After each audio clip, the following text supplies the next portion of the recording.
Fellow Velgans, I bring you a first look after action review of a 1 vs 1 auto match on Titan's Fall. Velgheist vs AndrewPappii. Now, this is my first return to the replay with every decision open to review.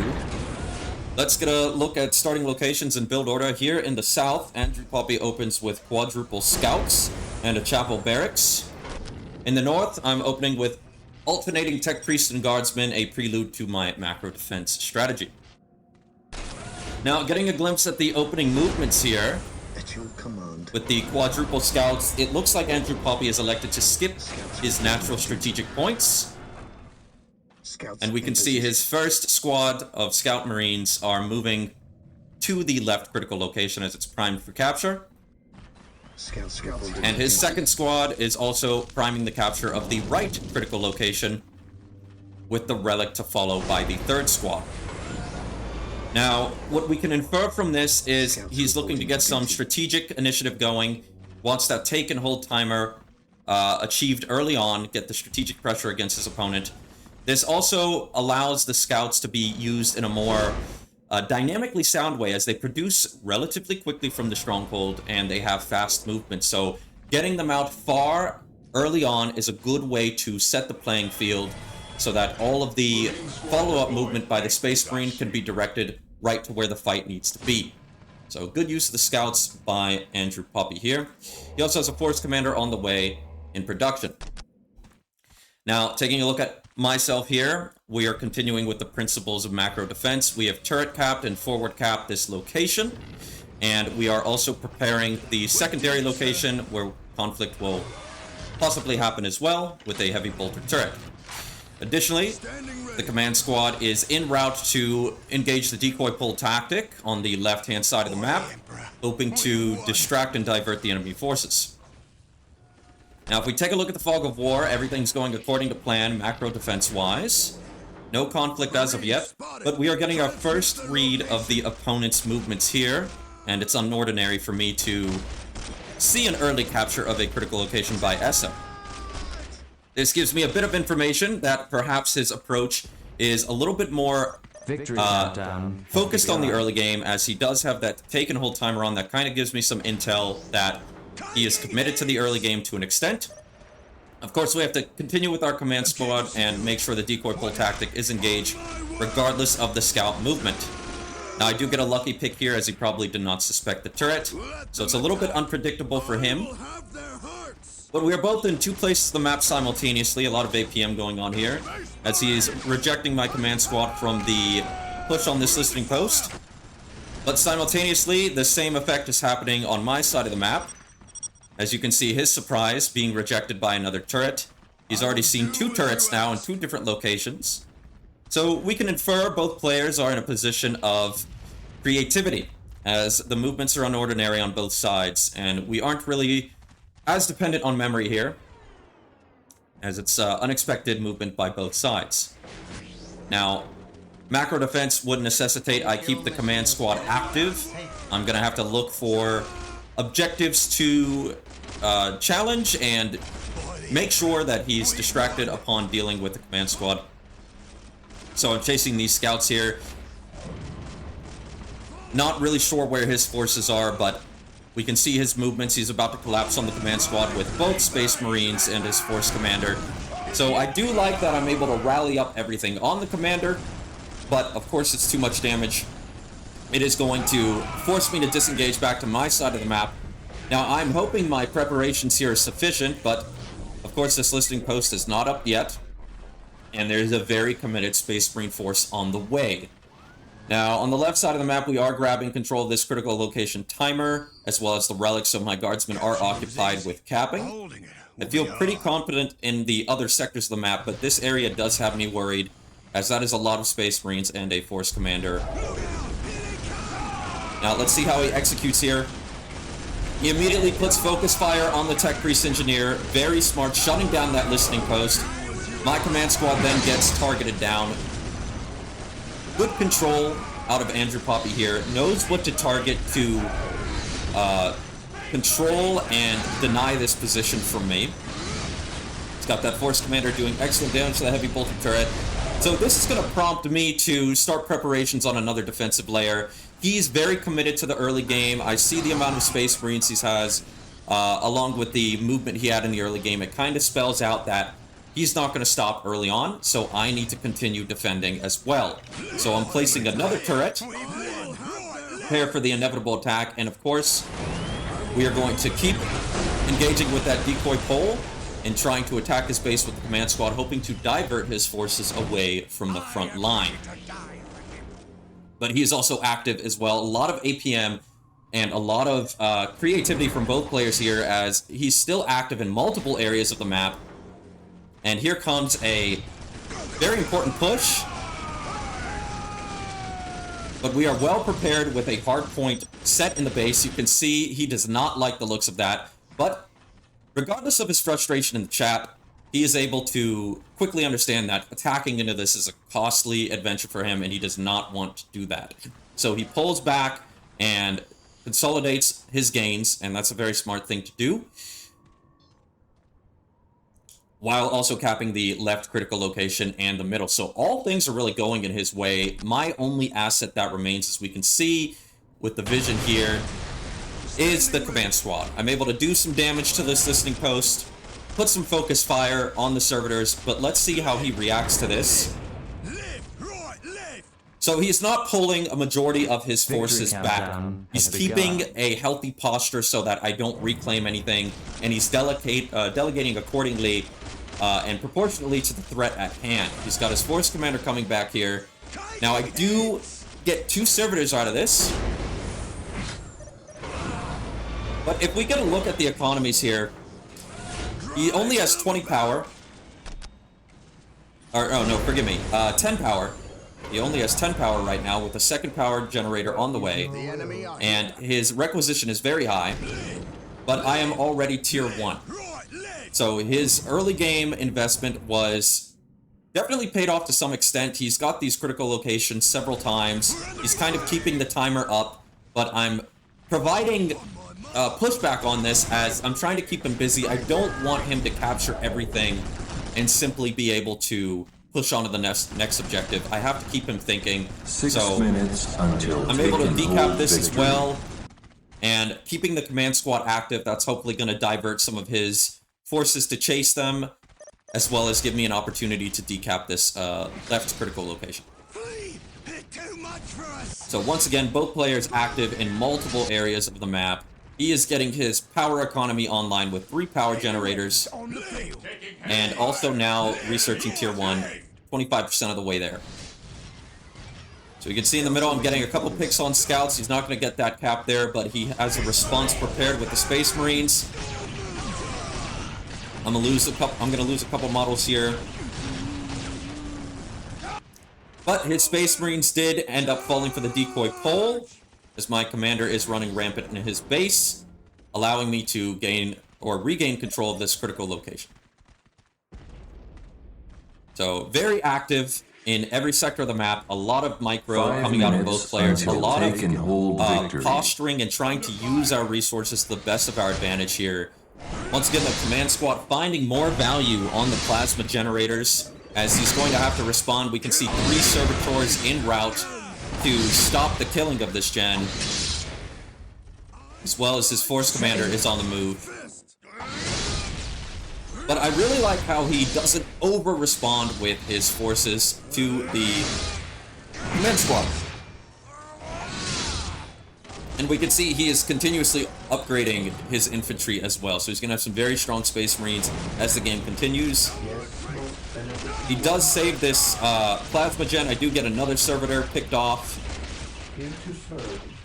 But not a lot of value out of the command squad. More of a nuisance to his movement and his plans, just kind of throwing a wrench in it.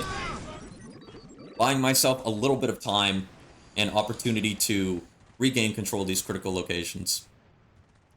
But being tier 1 now, I do have the heavy weapons teams deployed, 1 in the base, and I do believe we're deploying a secondary one here, or a third one here, as we already have another one planted. And this relic I don't have defended very much, so that is going to prompt me to most likely move one of these heavy weapon teams in response. Much like a game of chess, he moves in one area and I move in another. We are kind of using our pieces one at a time to check each other. Now this is going to turn into an extended engagement here. Now those Space Marines are upgraded, they do have weapons and they're being reinforced, but I do have 2 guardsmen on the way. And the heavy weapons team is falling dangerously low, but that morale's probably not going to hold for the Space Marine squad as the guardsmen lay into them. Is the regen going to be enough for the heavy weapons team to hold out? And it'll just make it through. Victory I sorely needed here, but not a massive loss for him. If he was able to secure that relic, it would be rough for me, as I've already lost a lot of territory so far. As he's got a claim on everything. We can see he's pretty much postured on the right side of the map, the middle, the left. He's got units everywhere to be able to respond or expand and contract as needed. Just gotta take a look here at the builds.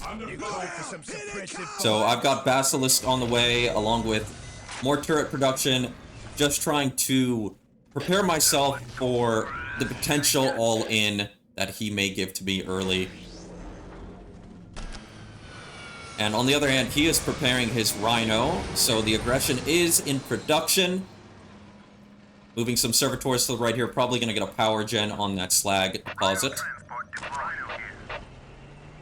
6 minutes until take and hold victory. But if we take a look with the Fog of War on from his perspective, it's really just about grouping his offensive assets together and finding a good opportunity to attack. He knows I'm relatively defended in this point here. He's probably hoping if he can attack me in my base, it will draw away some of my force from this area, and then maybe he can respond to that, although he doesn't have anything in place to respond to that with. So we'll have to see. He's probably just poking and prodding still, trying to find what areas are defendable, or what areas are defenseless for me.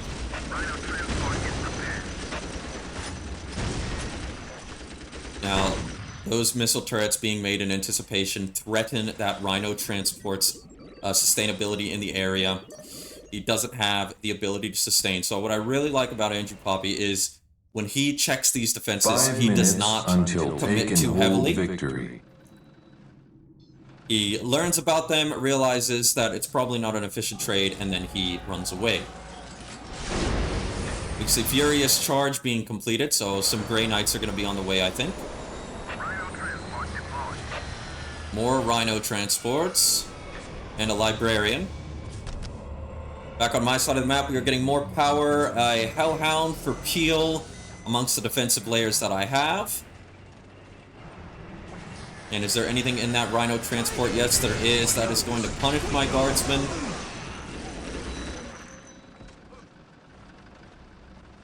So it's definitely looming on me that I have to deal with that take and hold timer sooner than later. I do have the left one in my control, so that gives me kind of a focus on the middle. Not too concerned about the far right. Take and hold victory. But we can see he is making his move into the hard point. Once again, probes the defense, but doesn't want to commit too heavily. Almost losing the Rhino there.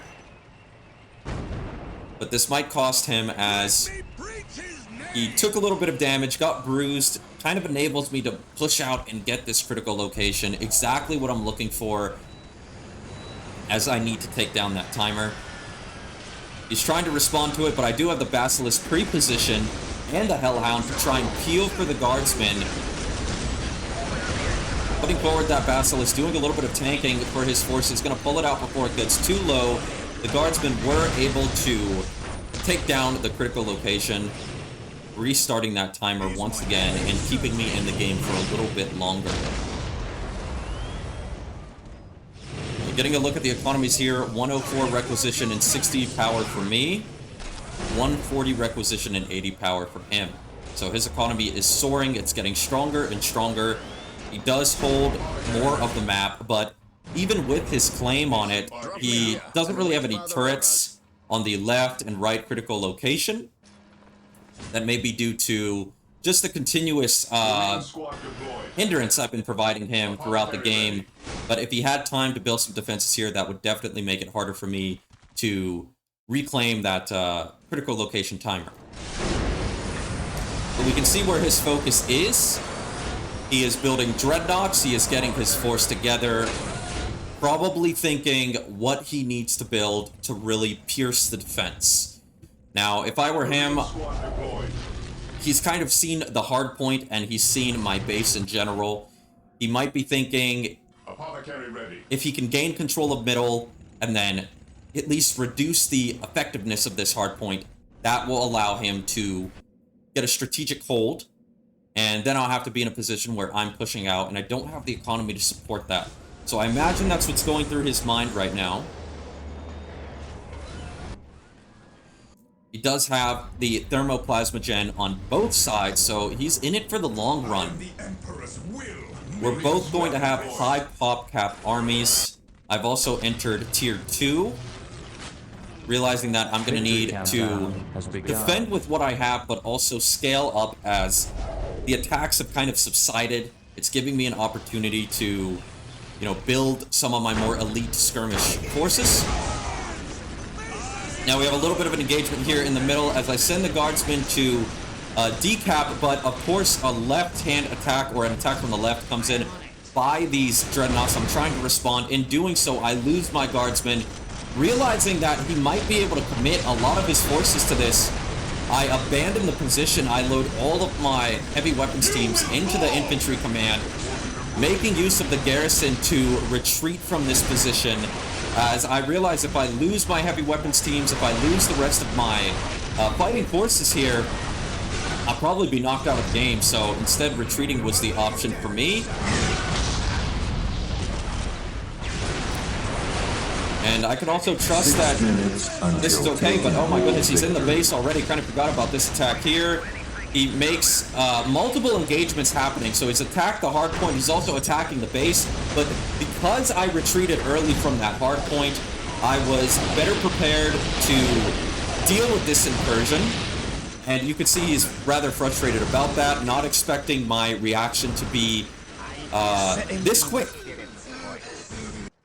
He's probably hoping I fought for that hard point a little bit more, but just as he would engage my defenses and realize he can't sustain a fight there, I did the same thing. He collapsed on this location, and I decided, no, I'm going to need to pull everything back. And that freed up my APM, freed up some of my forces, and honestly bought me more time as I was able to wipe some of the forces here in my base. So a good victory there by me, but it did cost me this hard point. But in the long run, his economy is superior. We still have a long way to go until take and hold victory. I'm still under the looming threat of the critical location timer. And I do believe, yes, I'm building a sentinel here. I think in my mind, I could get this sentinel to the critical location here to the right. And I'm moving my assassin here and my hellhound out as he's kind of licking his wounds. I'm looking for the ability to reclaim some of the ground. I feel more confident with the assassin being able to move forward and make some picks. I shall not fail.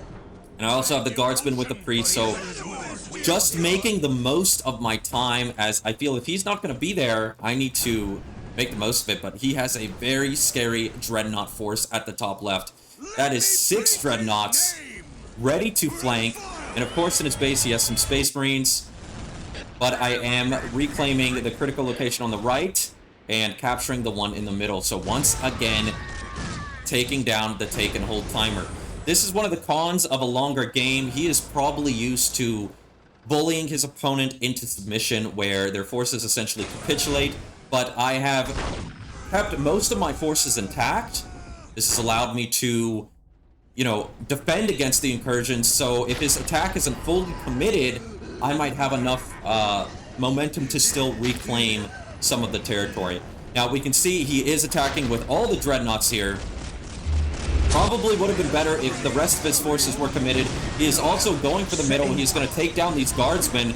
But the more dangerous incursion is happening in the base as it looks like he's targeting listening posts here. I do have multiple heavy weapons teams. I have to make sure I don't lose the basilisks here. I need to get my tech priest repairing these heavy bolters. or these missile turrets, excuse me, but it's really looking like he wants to target my infrastructure. As he knows the more buildings he kills, it's going to hurt me in the long run. I'm pulling back the Corsican here to try and defend. But we can see with the heavy weapons teams and some of the positioned infantry command bunkers, he is not really able to focus down what he needs to exactly. He does hurt the economy.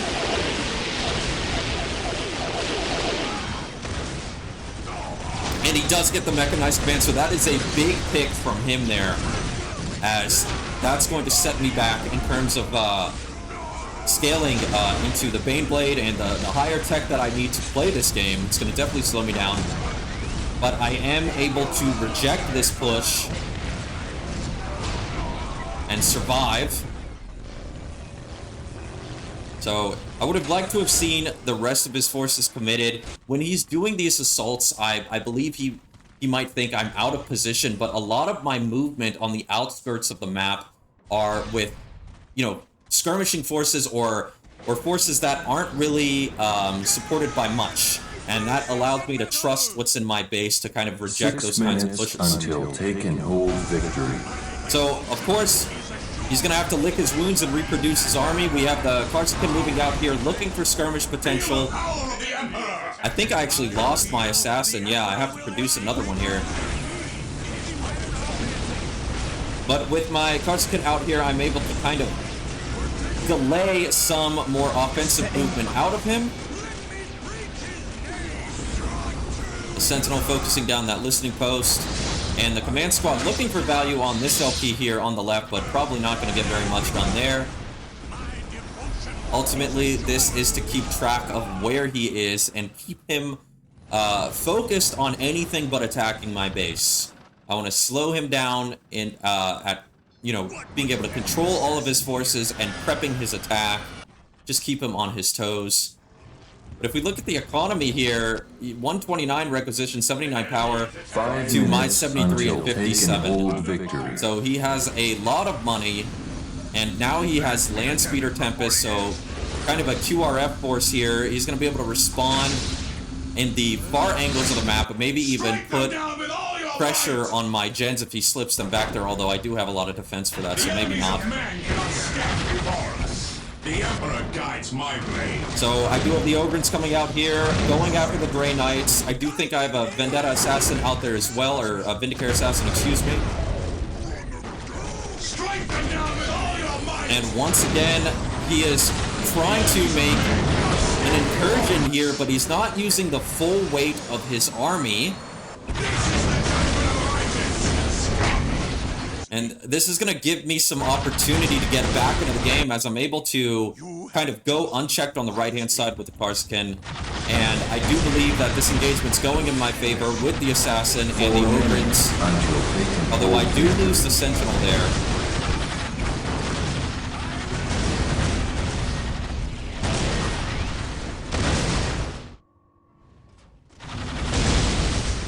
And slowly but surely, he's still whittling me down, and 3 minutes on that take and hold timer is getting pretty alarming for me. He does have the middle, he does have the left, so he probably feels that this is going his way.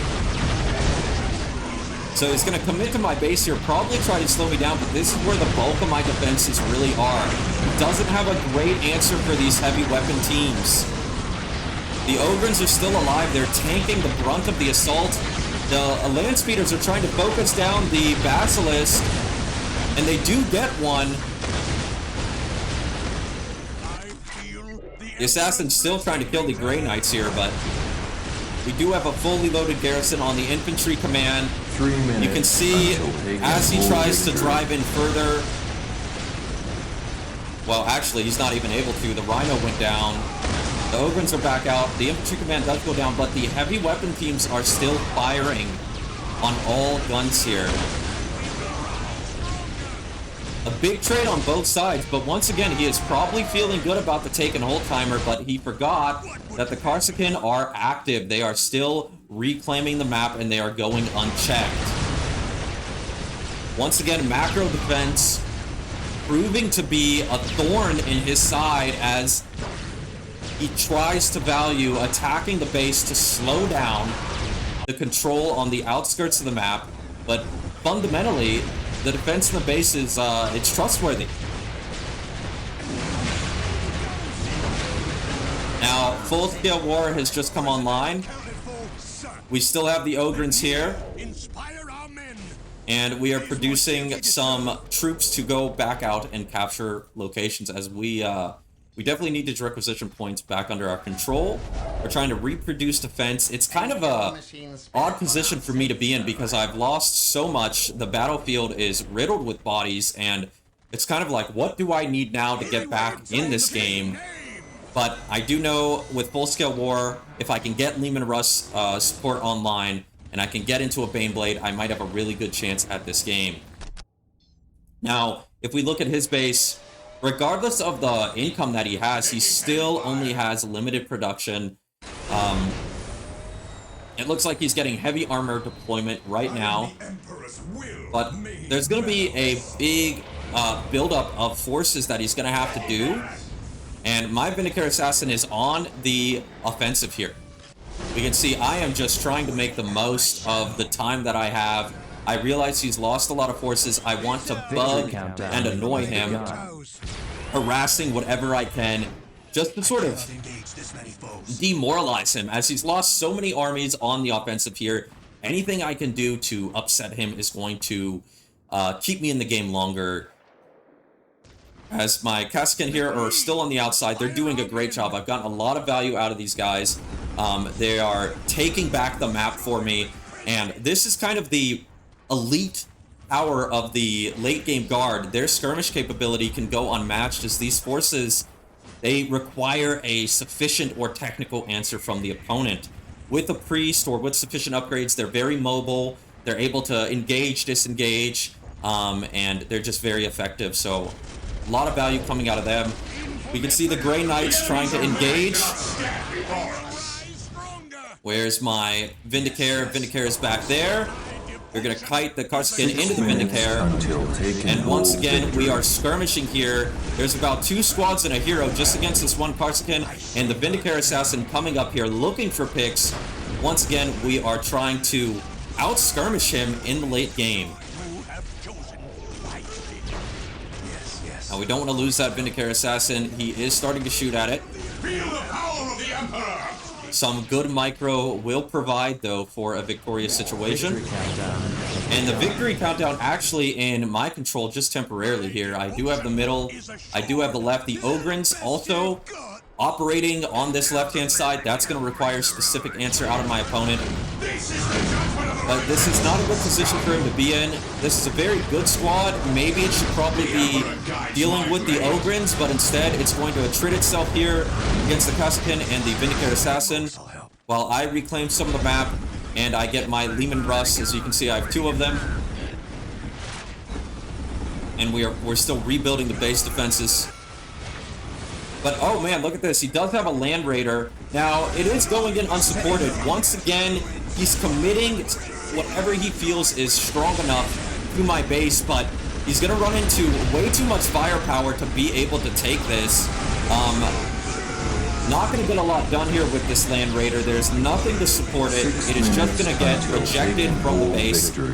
And the problem is even though if he retreats this Land Raider, the time it takes to repair it and get it ready for the next offensive is going to basically be too long. But it looks like he's even forgetting about it here.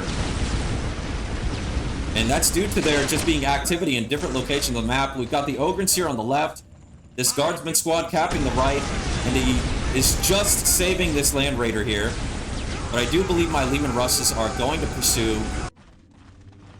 And this is really the power of the late game guard. I'm able to be active in different locations of the map very efficiently, while my defenses at home are able to hold.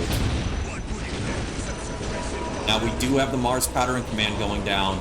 That Baneblade is going to be a massive issue for him if I do get this out. And honestly, with the position 5 he's in minutes currently, until take and hold he victory. doesn't have a great opportunity to deal with that. That should have been what's on his mind this late into the game, is the inevitable Mars command. Where's it going to be built? How's he going to shut it down? But he's kind of spent his offensive already. Now, here's that Land Raider. It has to be repaired, but my Leman Russes are on the offensive. My Kaskin staying on the right side. My Ogrins staying on the left side here. Strike them down with all your might! Oh, seers, fear the Emperor's wrath! And at this point, he might be a little bit demoralized, as it's just kind of the beginning of the end. He's realizing the skirmishes that are taking place with his Grey Knights, that he's constantly losing them, constantly having to replace them. My Kaskin and, you know, my Leman Russes here on the right side represent a massive threat. 4 minutes until take and hold victory. He has a lot to worry about here, and the take and hold timer is in my favor right now. So, not a good position for him in the late game. He's probably feeling like, how did this happen? I was on the offense so many times, I've attacked him so many times, I had the early game lead, but now he is slowly capitulating. The Kaskin here taking out all the servitors. That's a lot to lose, more production that he's going to have to put out here. Setting up. You can see we not to overcommit those Leman Russes. We don't want to spend too much time repairing them. We know if they sync up with the Baneblade, it's going to spell out GG for him, as that Baneblade is a definite game-ending unit when it's combined with the late-game composition of the Guard. 3 minutes until take and hold And victory. really, he just has had no answer for these Ogrins and Karskin. The late-game infantry of the Guard is very dangerous, and here we go. Another unsupported push into the base here. Maybe just throwing the units in there, hoping to get something done, as the take and hold timer is getting lower and lower. He's probably feeling very pressured, but seeing that Baneblade and the 2 Leman Russes has got to be an intimidating sight, as he just doesn't have any answer to this late game skirmish potential of the Guard. What is he building to prepare for this? More Predators. We can see his money, even though he has had an income lead overall, he has pretty much capitulated so much of his forces that the constant rebuilding, resupplying, 2 minutes posturing, until and the take and logistics hold effort victory. has just been shut down and demoralized. His forces are just kind of trickling in, not fighting in a unified manner at all, and still losing territory little by little. This is one of the benefits of late-game macro defense. Keeping the Ogrins on the left and the Karsakan on the right allows you to really put your opponent at a disadvantage as they try to figure out how to respond to that. Now, he does have a little bit of a armor movement here, but I think we're going to respond with armor of our own. Actually, no, we're not. I do believe I have my armor on the right side of the map. So we're doing a little bit of an exchange here, but it's still in my favor. As you can see, my base is heavily defended, and he has not much at all in his base to defend. His power supply is getting cut into. Now, my Ogrins, even though they're surrounded, they have that priest for the mobility and the invulnerability as well, and we're able to just kind of waste the time. Once again, elite skirmishing. Making the most of it here. Now, in the middle, he is trying to be proactive with his scouts. He did reclaim the critical location timer. Well played by him there. But I'm slipping in the Vindicator Assassin, looking to kill those servitors. I know that if he's unable to repair this armor force, it is essentially useless. But a good pick by him. I overcommitted these Ogrins, losing them, but I do have enough money in the bank to replace. And the Vindicator Assassin is going to town on the servitors, and that is not money that he can afford to lose right now. He needs to actually deal with this, as he doesn't have a lot in the bank, and he's going to have to replace those to support this armor fleet. Has begun. But surprisingly enough, he does have the location back in his control, but no answer in sight for this armor. Under fire. I do believe that I'm bringing it back in anticipation of his attack. A lone psyker here, just disabling the Land Raider, trying to break up the momentum of this movement. And I've got to commend him on his ability to fight to the end here. He's lost so much, and so have I, but it has definitely been a war of attrition. He's trying to make the most of his armor fleet. But look at this here. On the right side, my Karsakin moving in a position to, I guess, reclaim the map, try to get some more economy online. I still am playing for a war of attrition, as we can see here. My powers are yours. Come on. Trying to 6 maybe be minutes cautious, until where I don't taking really need to. victory. But I think what's going through my mind is, if I can catch his armor fleet in an engagement and he loses that fleet, it's definitely game over. I know that his economy is slowing down, so I just need to make sure I don't lose too much. And he is going to wither and exhaust out of this game. Regrouping. Taking damage. Looks like he's trying to get power back online in the cheapest way possible, trying to defend his thermoplasma generators with his force. That's probably the most efficient way to get power back online for him, because otherwise he's going to have to get enough servitors out to build multiple power gens. So, you know, making the best of a bad situation, gotta respect it. But in doing so, it is still kind of a doomsday for him, because, you know, I'm late game guard here. I'm able to gain, I think, map control primarily, as I can gain the middle and kind of project power to his relic freely if I need to. But, like I said, he's just hanging on, clinging on to life here, doing what he can, kind of in the same respect that I was doing throughout the game. Although, that is the asymmetry of the guard. That is why macro defense is able to hold. And we can see, I've researched the Victory countdown has begun. the Marauder Bomber, so I can just harass and hinder him more. I think that's going to be coming out soon. More Ogrins fielded. All right, men. Time to wage the war. Here's his armor fleet trying to respond into the middle. But the thing is I have a good way to disable the support of his fleet. He has to keep these servitors here to be able to compete with my armor, but the Vindicare Assassin's able to pick those off, kind of cutting into his limited economy and production capability. And altogether, we can see my forces are starting to rally. I think I'm going to pull the trigger on the main assault, realizing that perhaps I'm being too cautious. I just need to end this game. Trying to get the 6 Taken Old-Timer minutes as until well. taken hold Under my victory. control here, going top left. But yeah, no, I do want to hunt down this fleet. I'm going after it. And here is the armor battle.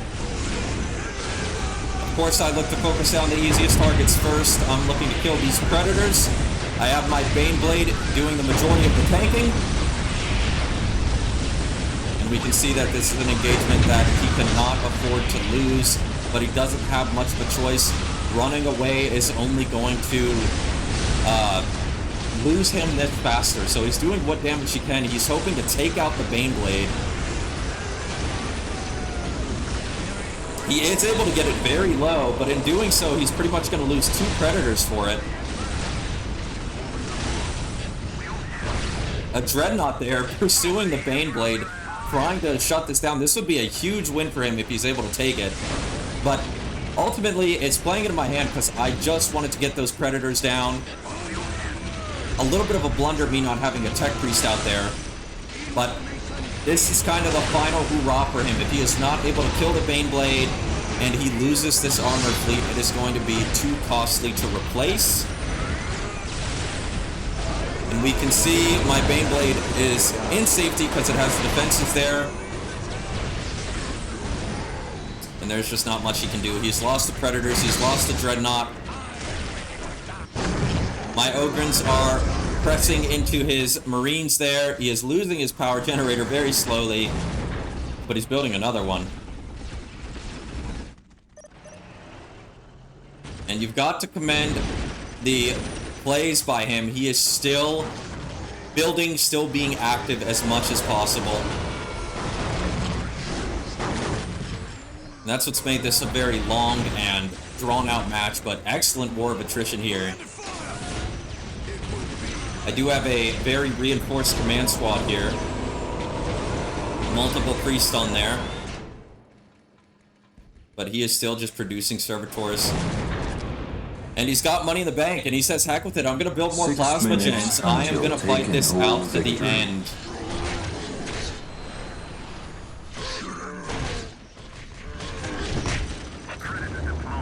Now, of course I play ever cautiously, but I do have this Marauder Bomber giving me the confidence to kind of conduct an offense for free. Not going to take too much heat with this Marauder Bomber going in there. We can see he's instantly trying to respond with a heavy bolter turret.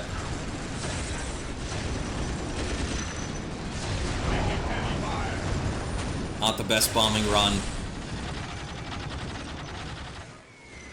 But with how this player played, he has me in a state of mind where I don't want to overstep my boundary. He is fighting relentlessly, tooth and nail. So I am trying to win in a tactical manner,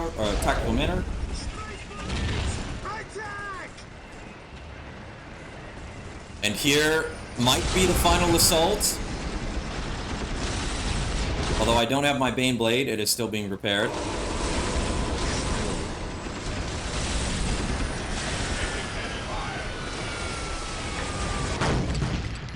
And he's losing his scouts up here, and my Ogrins are going to take that Thermogen, but like I said, he has that other one there.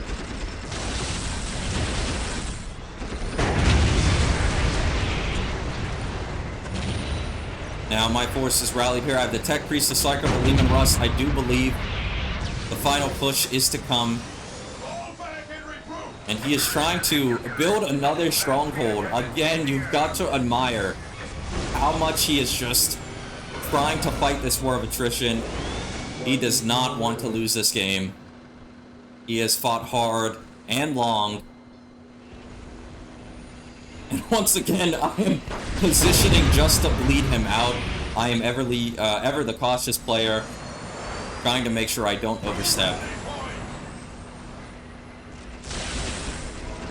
But here we go. It looks like the final engagement will begin. A flank on the left from the Ogrins and the command squad. The command squad popping the invulnerability.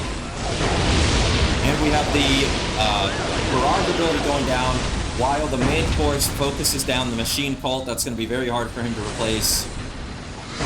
And he needs to commit this fighting force back to the middle. He's kind of being focused. He's focusing on the Ogrins, trying to get some value out of this fight. He knows fighting this Bane force is going to be hard to win. Behind it, I do have heavy bolters going down to cement the advance here. But this truly is the end, as how's he going to respond to a Bane Blade and double Lehman Russ?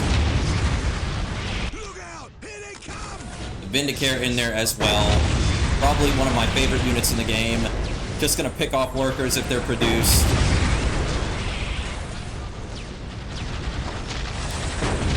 The final exchange from the vehicles, the armor battle, as his Land Raider drops to critical, finally dying. And not the good game called by AndrewPappii, but certainly a good game, in my opinion. One of my most fun matches with macro defense here. He has definitely got some colorful 6 language. minutes until taking hold victory. But regardless of the messages exchanged, I commend him on sticking out and fighting this match. He has made it very hard for me to come back into the game. He had me in a mindset of, if I'm not careful enough, he might outplay me. But ultimately, macro defense was able to remain true in its goal, or in its job of holding the line. As we get a look at this very bloody battlefield, we can see all of the forces dead in the base of mine here, and Goodness gracious. Well played to you, AndrewPappii. I would love to hear you kind of give me your opinion on this game, hear your thoughts on it. If you're ever around, to speak in the comments of this video or join the Discord, as you, sir, are an excellent player. So, well played, and good game, and thank you guys for watching. Until next time, stay vigilant, stay Velgheist.